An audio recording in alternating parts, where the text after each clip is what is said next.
Okay, so hello, good morning, everybody. Welcome to our Sustainability Espresso. I hope that you have all in place your coffee, and I welcome you also with my colleague Maja. And for today, we will check some of the basics of the legislation, and the purpose of this session is to provide you with key information about sustainability each time. And today, let's check some of the legislation stuff on the European level that will be mandatory for, at least for starters, for some of the enterprises. Yes, hi Robert. The European Union is actually introducing ESG reporting to reduce the greenwashing trend. Since there is a lot of confusion about this topic and we don't like greenwashing, we will quickly navigate you through the European ESG regulatory framework. So what are the basics that you need to know about ESG? ESG actually stands for environmental, social, and governance pillars in this whole ESG framework. For example, for the environmental pillar, we need to report about emissions and waste. In the social pillar, we report about employees, and in governance pillar, companies report about briberies and corruption. These are just a few examples. Okay, Maja, now that we've defined at least the general wide-known acronym, maybe we can deep dive a bit more into why is this even and currently relevant for the businesses? This is currently relevant because in the past year, the European Commission has introduced new regulations and guidelines.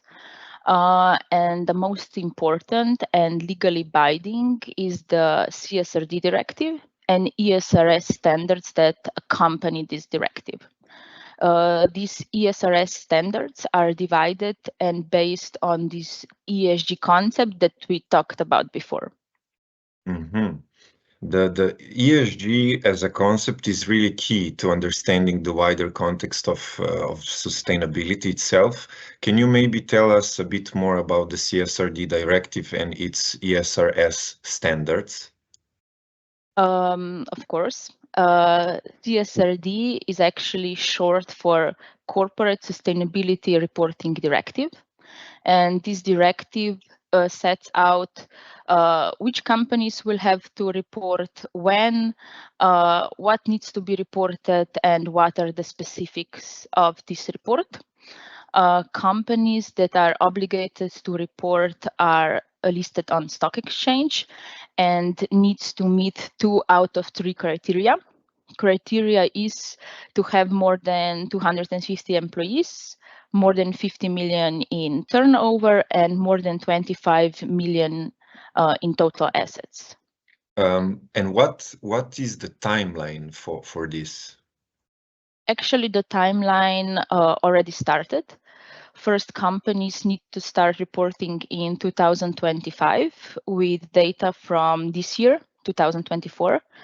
And this timeline is for big companies that have already been subject to the NFRD, Non-Financial Reporting Directive, in the past years.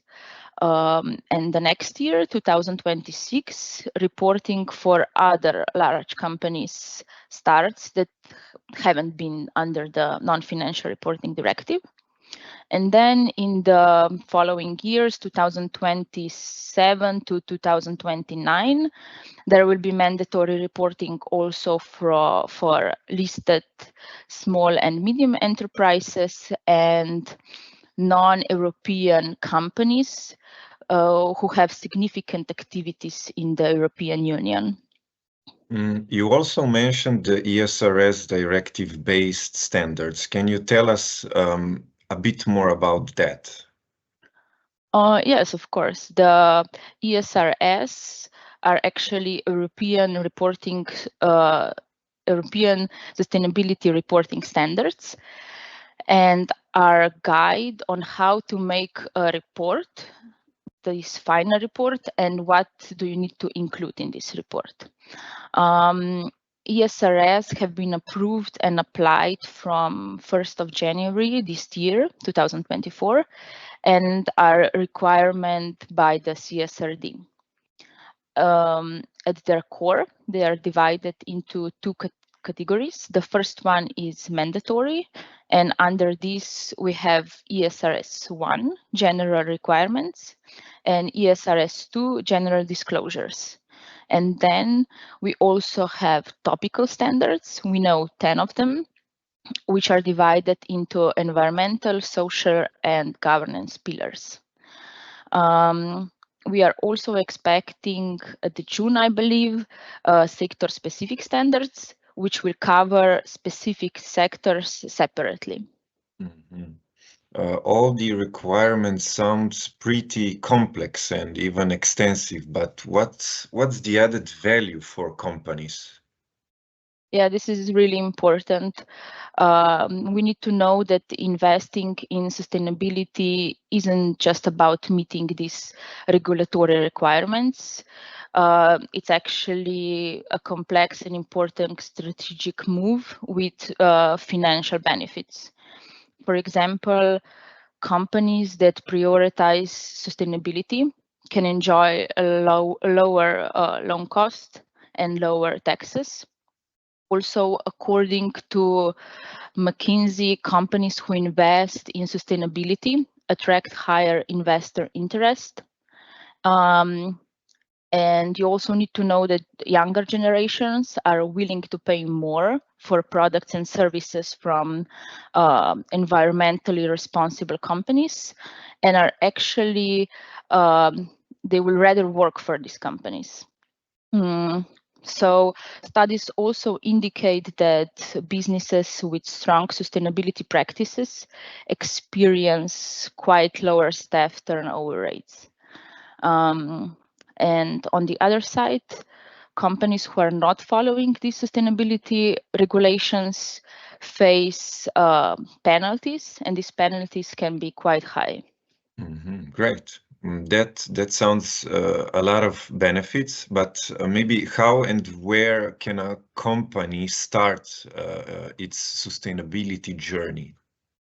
Yeah, there are quite few points, but firstly, company needs to form a sustainability team. Then company need to assess current sustainability status and develop a sustainability strategy based on their findings. Then they need to decide which data to measure and actually where this data is in their business systems. That doesn't sound just easy and something that can be done over the night. Maybe how can a company quicken and automate these processes? It can't, because company needs to find IT integration partner who will help company to set the base of your digital transformation or this company's digital transformation. Company also needs some ESG consulting partner who help you with compliance with regulations, and also software partner who simplifies this end-to-end process of ESG reporting. But you can simplify this process by choosing BE-terna, because you can get everything all in one.